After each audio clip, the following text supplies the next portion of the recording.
evening, YouTube. You guys are watching another segment of TheCaliEffect, King of Games, and today I'm going to be teaching you how to play the Legendary Fisherman deck.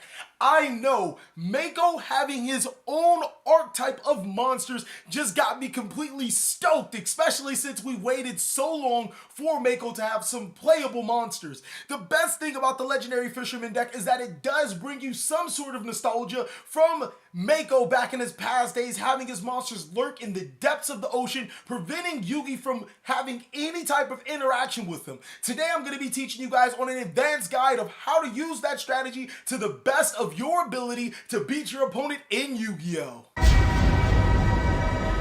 Alright, the Legendary Fisherman cards are really good. I mean, the best thing about this deck is that its win condition is built inside of the Legendary Fisherman 3. Okay, it's unaffected by spells, traps, and monster effects. The only way you're going to out this card is a kaiju, so good luck with that. I mean, if we play Master Restrict, then there's no outing it, but we're not going to get that far.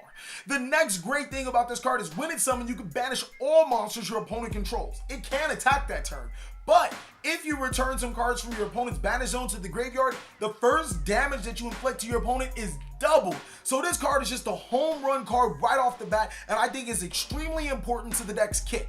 Kit meaning the abilities that the deck have to use. Alright, I stole it from Overwatch, but let's get to the thing. The next great card with this deck is the Legendary Fisherman 2. And this card is unaffected by monsters when it is on the field. Another great thing is if it's destroyed by opponent's battle or an opponent's card effect, you can add one level 7 water monster from your deck to your hand.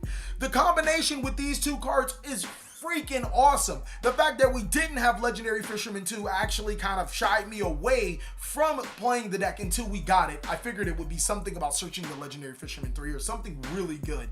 And Legendary Fisherman 3 is the home run card.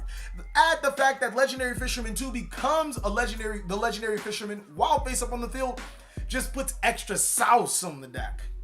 The Legendary Fisherman is a card that everyone loves and is well acquainted of.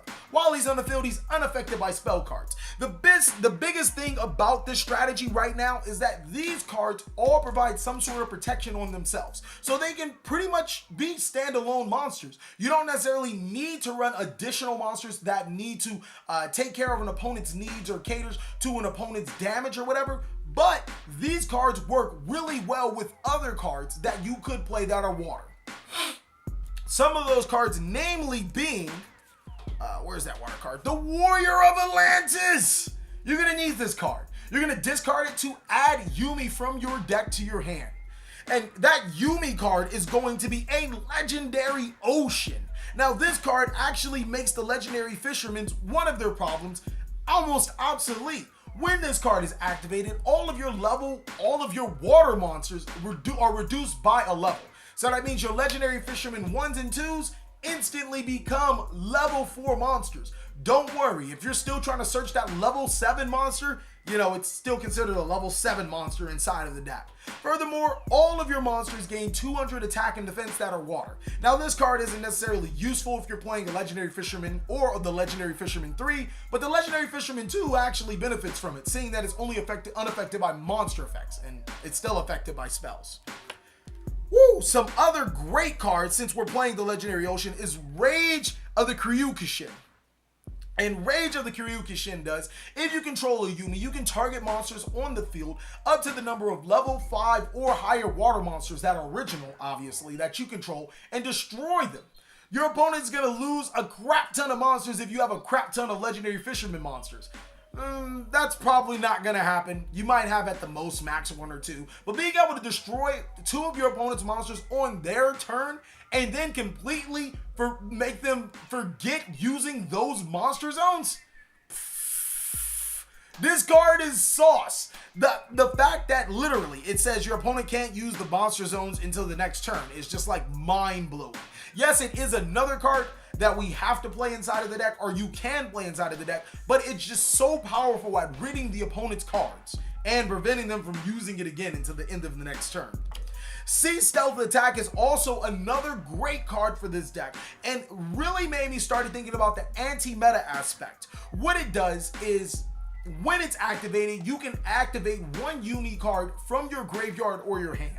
Furthermore, if you banish one water monster until the end of the turn, your back row can't be touched by your opponent. Whoa, that's good. The next best thing is if one of your level 5 or higher water monsters battles an opponent's monster, you can destroy that monster. So instantly, all of the thoughts that you guys had, oh, the legendary fisherman monsters aren't that strong, goes completely out of the window because Sea Stealth Attack automatically negates that. The fact that your monsters legitimately can hide inside of the ocean and stealthily attack them, or use the rage of the Kyokushin to destroy your opponent's monsters, should give you ease and access to your opponent's life points.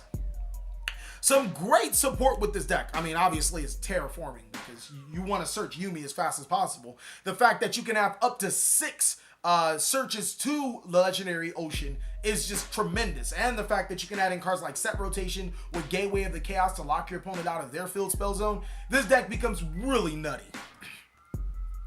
Another great card, like I said, like I was going to talk about, is Kotorus. I opted against Sea Dragon Deathless, even though it's my favorite, or one of my favorite cards, is because Kotorus provides spot utility without having to give up a monster to summon itself. Essentially, you can send a Yuumi from your field to the graveyard to send 2 cards your opponent controls to the graveyard. And spot removal is always good when you're playing an anti-meta like deck, because there are times where your opponent just summons cards that you just want to get rid of but can't. Another great card that is Yuumi support-like, more Legendary Ocean support-like, is Citadel Well. Now this card is a bit harder to get into because you can special summon it by tributing 2 water monsters, but the odds of you having 2 water monsters by running a pure anti-meta Legendary Ocean deck isn't that easy. There is no serious access of an abundance of water monsters in this deck, but its effect is still really good. Upon summoning, you can add 1 Sea Stealth Attack from your deck to your hand. That's just like that. I don't even know that. Oh, I'm sorry. Sack 1 Sea Stealth Attack. I have to read the card real quick. Once per turn, when your opponent activates a card or effect that targets 1 water monster, you can negate the activation and destroy it. I have to read that card just to make sure it was, you know, it sounded too good to be true, but no, it's that good. This card, once we find the use for it, I'm pretty sure you guys can run the Nimble Engine. You can run plenty of other cards to get the 2 water monsters to summon this card. And once there is a legitimate way to continuously summon this card, it's going to be a problem. That's it for the main support to the Legendary Ocean and the Legendary Fisherman deck, but we have some really good side support for this deck. You can run the frog cards, and the frog cards actually do provide a lot of utility for Citadel Well, as well as giving you the option of Totally Awesome. And if you guys haven't been catching on, this deck really doesn't use the extra deck at all. So the fact that you can make Totally Awesome is just totally awesome. You like what I did there? I know, that was awesome. Next, you can run the Paleo cards, and the Paleo cards fill an anti-meta aspect while also providing monsters to tribute for Citadel Well and just water monsters to have on the board, since you would be running a low count, running a pure Legendary Fisherman deck. But if you don't want to run a pure Legendary Fisherman deck, this deck is still a water deck. So Mermails and Atlanteans, or Mermail Atlanteans, are prime candidates to be ran inside of this. Basically, if it has water and it plays nice with water, you can run water in this deck. And that's what's really good about this deck, is that it does have a lot of versatility.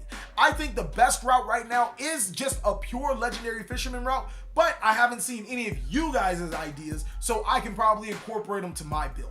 Thank you guys so much for watching another segment of the TheCaliEffect. Actually, we're not even going to get to that. Where am I? The weaknesses of the deck I should obviously be talking about, as long as the strengths. The strengths of the deck is, I mean, come on, I just said it. The ability to play huge amounts of back row to stop your opponent, and also have monsters that are unaffected by your opponent's cards, can be frustrating. As well as the weaknesses of the deck is if you don't get the ball rolling, if you don't get your Legendary Fisherman monsters, or if your opponent just has the destruction before you have the protection, it can be a bit frustrating for you. It's almost a double-edged sword. I'd have to give it an orange rating for right now. Just really casual, but really fun to play. Now I can say thank you guys so much for watching another segment of the TheCaliEffect. If you would like to support this channel, you can join the Patreon gang. I know y'all want to join that, bro. Just fun. Check that out. Some good rewards. Also, you can buy some great cards from the TheCaliEffect from TCGPlayer or eBay. Thank you guys so much for watching again. Please like, comment, subscribe, but most of all, enjoy.